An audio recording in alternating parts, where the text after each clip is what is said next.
Ito, tagapagalitan ng report police sa labas ng Impina, kung sa naman Aurora Day, pinaghahandaan ng Aurora Police Provincial Office.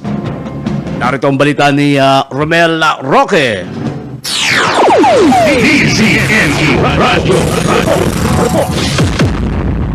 Yes, Kante, nakahanda na ang kapulisan ng Aurora Police Provincial Office sa nalalapit na pagdiriwang ng Aurora Day sa February 19, 2026.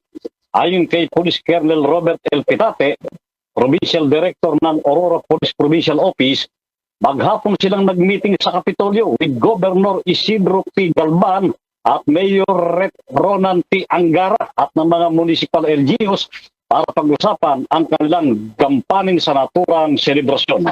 Dahil dito ay pinulong kaagad ng butihing kolonel ang lahat ng hepe ng kapulisan ng bawat bayan ng lalawigan ng Aurora para sa paghahanda ng kanilang mga tauan na ilalaan sa naturang pagdiriwang.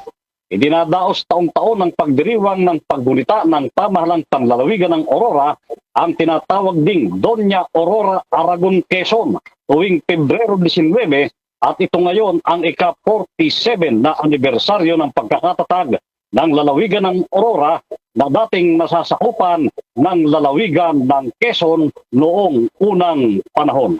Mula sa lalawigan ng Aurora, ito si Romel Roque, nag-uulat sa Target on Air ng DCME 1530, ang Radyo TV. DCME Radyo.